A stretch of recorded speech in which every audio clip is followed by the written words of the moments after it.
The knock came at 11:52 p.m. I know because I'd already crawled out of bed at that point, taking a long, irritated glance at the alarm clock before staggering out of bed for a piss. I'd been deep in the fog of fatigue when there it was. Our thin walls shuddered and shook. "I got it," I called over my shoulder, grumbling my way down the hall. I rubbed my groggy eyes and peered out through the peephole. My blood ran cold, washing through my veins like an unwelcome ice bath before I locked the chain into place and staggered back. Pudgy and pale, the waffle-like face that stared back at me was instantly recognizable. Our landlord, Jerry Eisen, was on another late-night mission. It wouldn't have been surprising, if not for the fact that he'd been killed over a month ago. Fatigue-drunk, I wandered right back into our bathroom, falling over the toilet like an anchor in the storm and unleashing my bladder in a violent rush. "Jerry's at the door," I thought, followed immediately by, "Jerry's dead." How do you make sense of something so incomprehensible? You don't. I finished peeing and crawled back into bed. By the time I woke back up, it was nothing more than some vague fever dream. According to my wife, I'd always had a fiery imagination and was, I quote, an active sleeper. No harm, no foul, just another dream that would melt into the big old bucket of weird shit that came before it. If I brought it up, I'd just get a look of begrudging indulgence that made my insides burn. Not worth it, not at all. So we ate breakfast, drank our coffee, got ready for the day ahead. I'd almost forgotten until we swung the front door open and there sat a note, clear as day, taped to the other side. Henry Baker, 7-day notice. Vacate or face repercussions. Signed at the bottom, Jerry Eisen. That's weird. My wife said, brows furrowed. Why would they be signing in his name? I thought they sold the property 3 weeks ago. They did, I muttered, flipping the note over back and forth, taking in every inch of it. It was from the same off-white notepad Jerry had always kept in his front pocket, the one he whipped out to take notes of every interaction, every violation, the reason Jerry forgot nothing, missed nothing. For instance, we'd been able to sneak our cat into every other apartment we've lived in, with nobody the wiser.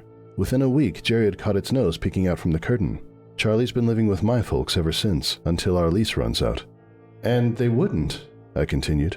Speaking of the lease, the new owners had come by as soon as the sale cleared to see if we wanted to re-sign. They were a bigger company, complexes all over the city. They had their own embellished stationery, with a corporate name emblazoned on the bottom. They wouldn't be using our old slumlord's name to conduct business if they could help it. And why does it only say my name? It just got weirder and weirder the longer I looked at it. My wife had already lost interest, busying herself with slathering up her toast, sipping at her still steaming mug of coffee. She glanced over at me, brows raised. It just says my name. I showed it to her, pointing near the top. We're both on the lease. Why wouldn't it say both of our names? I guess I can stay, she said with a shrug. I must have made a face because she rolled her eyes, irritation already creasing the lines around her lips. Come on, it's obviously some sort of fluke. We have things to do today. Can you please get ready? I knew my wife. This was clearly one of those situations that if I kept it up, a fight would be inevitable. I couldn't understand why she wasn't equally curious, but I tucked that line of inquiry away. I also tucked the note away in my sock drawer, making a mental note to call the office on Monday. Even with the note in the dresser and the subject off the table, it still managed to sour our mood for the day. All we had to do was run errands, but Shelley was short and dismissive, if not downright resentful the entire time. I couldn't so much as pick out a bag of apples without it being an obvious, egregious error in judgment. By the time we made it out for lunch, we were barely speaking. It was one of our worst days in months. Maybe when we get inside we can sit down and talk? I suggested meekly as we began to unload the car outside our apartment. Shelley grabbed her half of the bags and slammed the car door behind her. Hey, wait! Just leave me alone. I collected the rest of the groceries and huffed my way up the stairs just in time to see our front door slam shut behind her. On it, another note was stuck. Henry Baker. 6 days. Get out. Jerry Eisen. Shelley had dropped her bags on the kitchen linoleum and retreated to the bedroom. I sighed and got to tucking them all away. Once I was finished, I curled up on the couch and flipped the TV on, some ambient noise to distract my troubled thoughts. I woke up groggy the next morning, back stiff as plywood and aching. The first thing I did was grab my phone and dial the rental company. I'm sorry, Mr. Baker. Whoever hung that note on your door has nothing to do with us. The peppy voice on the other side of the line told me once I'd explained the situation. As far as we are concerned, you and your wife are wonderful tenants. Thanks, I said, and then sighed. Thanks a lot. She suggested a ring light if the problem continued. At least we could catch who was doing it. It didn't seem all that helpful to catch my already dead landlord in the act, but by now the shock of seeing him had faded into a practical self-preservation. I must have been seeing things. I was half asleep after all. I brought the idea up to Shelley over coffee. And how do you plan to pay for that exactly? Her withering stare told me just how she felt about the idea, but she kept going regardless. Dig into our savings that's barely enough to cover a deposit for a new apartment? Not pay your half of utilities? No groceries this month? Sorry. I held my hands up. I'm just freaking out. It's nothing, obviously. Just a prank. Okay, all right. You're probably right. She flashed a smile at me, one of those short, sweet smiles that reminded me of being 20 years old, of fall nights by the fire pits, smoke stinging my nose, alcohol making my lips buzz until they found their way to hers, leaves crunched as we laid back on the half-frozen grass. And even then, I knew I'd live forever in that moment if I could. The world wasn't that simple, or that kind. Shelley grabbed her purse and left for work without saying goodbye. There was another note the next day, and the day after that. I didn't bother sharing them with my wife, convinced it would only cause more issues in our already fragile relationship. Each day she leveled her eyes at me silently over breakfast, daring me to speak. "Have you thought any more about my idea?" I finally asked on Friday morning. I'd stayed up overnight to catch whoever was leaving the notes, but I'd drifted off in the morning and woke up to another notice like clockwork. One day. My eyes were red and I felt drunk with fatigue. I wouldn't have brought it up otherwise. As it was, I barreled on without a thought towards consequence. "About seeing a therapist, I mean. I think it would do us some good." My wife stood and threw her half-full bowl of cereal in the sink. She was out the door before I could muster some sort of half-hearted apology. Hell, I'm not sure I would have been able to if I tried. I called into work that morning and spent the afternoon dozing off on the couch. A little after 1, I was jarred awake by the sound of a door creaking open and then slamming shut out in the hallway. Miss McCleary, our elderly neighbor. Rushing to the door, I caught her just as she shuffled past our apartment. She jumped when she saw me, before letting out a good-natured laugh and waving a hand my way. Oh, Henry, you're going to give an old lady a heart attack. "I'm sorry, Miss McCleary," I said sheepishly. "I was just hoping to talk to you. I've been getting strange notes on my door and, well, it's starting to freak me out. I was wondering if you've seen anything?"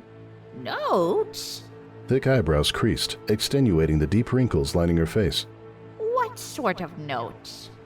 "Oh, nothing really. It's just that they're signed in Jerry's name and I..." Oh, poor Jerry! She clamped her hand down over her chest, shaking her head so that the gray bun on her scalp bounced along like a half-deflated balloon.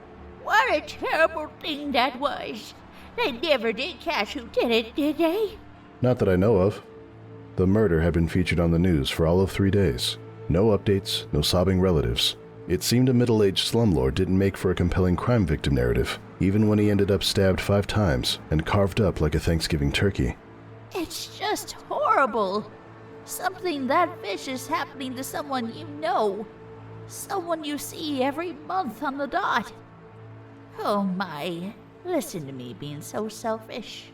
She shook her head before reaching out to put a hand on my shoulder. How's poor Shelley taking it? She asked, frowning. I know they were close. Close? As far as I knew, they hadn't even spoken since we signed the lease. The rent was direct deposited, and if anything went wrong around the apartment, I was the one to call it in. My face must have said it all. The old woman shuffled her feet and gave a helpless shrug. Last summer, I saw him spending a lot of time over in your apartment. I just assumed. Right, I said, forcing my face back into a grin. Right. Of course. I better be getting back. Have a good day, Miss McCleary. The world spun as I stumbled back into my apartment, closing the door firmly behind me, leaning back against it. Last summer. That was when it had all began, wasn't it? Shelley and I's marital issues. Not that we were ever the perfect couple or anything. We fought, we bickered, we got mean and petty, but we always came back together, always realized what we had was stronger than anything that might wedge itself between us, always realized that what we had was stronger than anything that might wedge itself between us. Or at least, that's how it felt, until last summer. Shelley was working from home for about 4 months when the pandemic kicked off. I was one of the unlucky few who had to stay in person. To be honest, I was jealous at first. She'd tease me about her newfound freedom. I'd joke back that the outside world had already forgotten about her. Eventually, she stopped laughing. It was a stressful time. Everyone was struggling, nothing we couldn't shake off. At least, that's what I thought. It wasn't until much later that I'd realized something deep in our foundation had shifted. Something I might never get back. Something having to do with fucking Jerry visiting my wife while I was gone. A part of me snapped. A nagging suspicion that had been buried deep within me pulsed. The optimistic composure keeping it at bay finally eroding, allowing it to bubble to the surface. I knocked over the end table, kicking the edge of the couch. Shelley's coffee mug from the morning sat abandoned on the kitchen island, and I sent it flying, shattering against the wall, and splattering what looked like dried blood streaks down into the carpet. I wasn't done with my rampage. Stalking into the bedroom, I let loose on her dresser, tugging each drawer out, its contents spilling against the ugly beige carpet.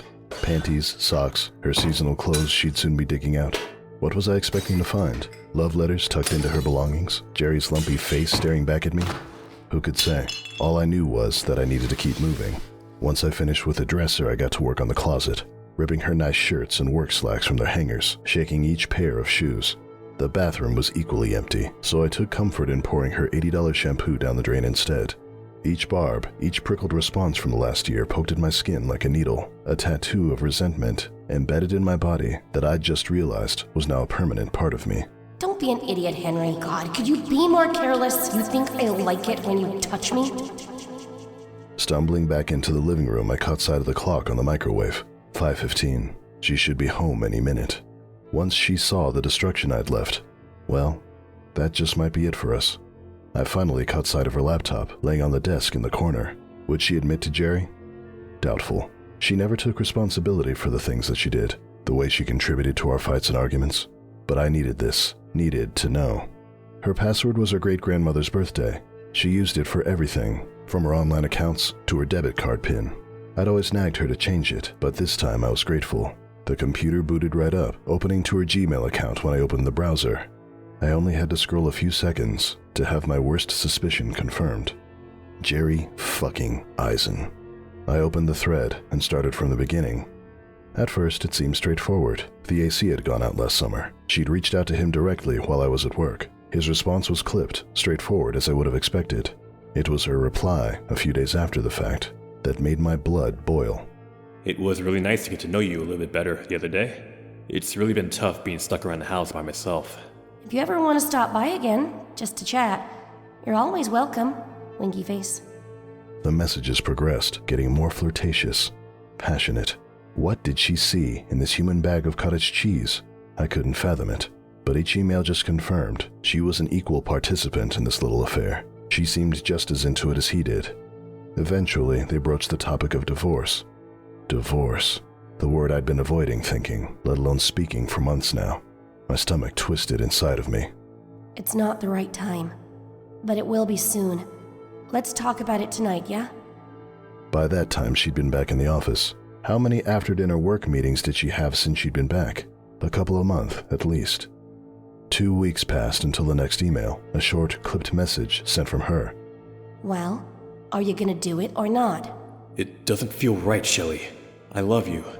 I just don't think I can do something like this. There has to be another way. That was sent 2 months ago, followed 2 days later by, Honey, please, can we talk about this? I don't want to lose you. Then, Baby, please answer. a day later. Then, nothing, for at least a week, until Shelley finally wrote back. I'm sorry, honey. You're right. I thought of another way. You don't have to worry about a thing. Can I see you tonight? I've missed you so bad. The winking emoji at the end made me gag. And then I noticed the date. September 17th. The day Jerry was killed. I slammed the laptop shut and stumbled away from it, tugging at my hair as if the pain might shock me back into reality. No, there was no way. Even if we didn't sleep in bed together, I would have noticed if my wife disappeared for the night, came back bloody. I would have noticed if she murdered someone. but something about the date was sticking in my mind. Shelley still wasn't home. Now it was an hour since she would usually arrive. No calls, no texts. Had she left for good? Maybe that was for the best.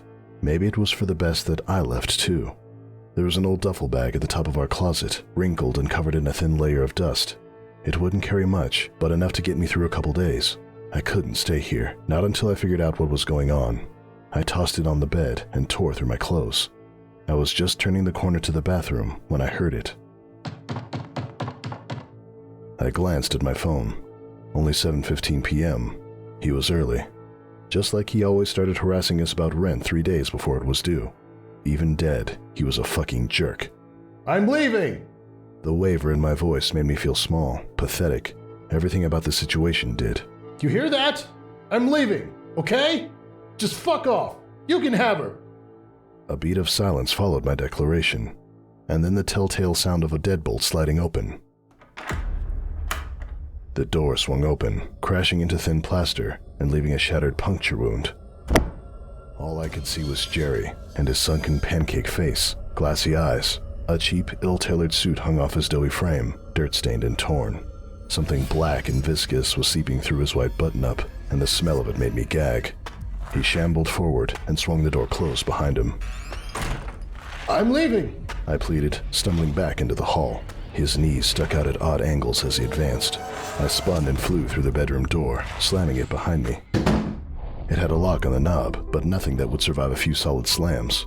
Jamming my shoulder into the nearby dresser, I shoved it in front of the door as a makeshift barrier. It was hardly any more sturdy than the door was. My phone. Where's my phone? Fuck, I'd left it on the sofa. What was I supposed to tell the cops anyway? My zombie landlord had it out for me? I paced back and forth, clawing at my hair. Jerry collided with the door on the other side, howling with rage. "It's not my fault! It's not my fault!" I shouted out to him. Or at least, I meant to shout. It came out more whimper than roar. Shelley. My beautiful Shelley. Sweet Shelley. No, that wasn't the wife I'd known over this last year. Had she ever been in that hag of a woman at all? The door splinted. The frame shook. I had to get out of here. If not, I'd suffer the same fate as Jerry, if not worse. The window, it was my only option. A straight 2-story drop, but it was better than the fate that awaited me here. I grabbed the end table from the side of the bed, hoisting it above my head with a huff, and throwing it with full might toward the glass. We could never get the damn thing open, not since we moved in. If we hadn't been so down on our luck, we might have kicked up a bigger fuss about it. I should have called Jerry on his shit ages ago. The glass cracked, splintered, but stayed in place. I picked it up again and swung for the fences. This time it shattered outward, like raindrops glittering against the dusty night sky.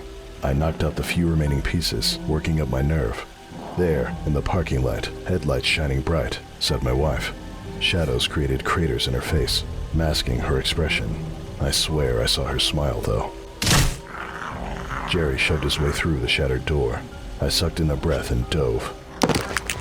Shards of glass bit into my skin, and something in my left leg popped like a confetti cannon. Screams tore from my lips, but adrenaline pulled me upward, moved me forward.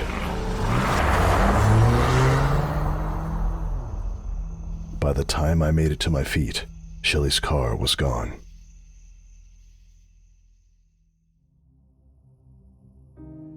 That was a couple days ago now, and though the immediate danger has waned, the shock and disbelief has taken root deep inside me. I managed to hobble to a gas station and get a buddy to pick me up. He wasn't surprised to hear we'd been having problems, nor that I needed a place to crash for a while. As for the rest of it, well, it was just too strange to admit to. I can hardly believe it myself, but the danger is over now. Or at least, I thought it was. Until I woke up this morning to find a torn piece of stationery hanging on the front door. Henry Baker. Final notice. I think it's time I got out of here.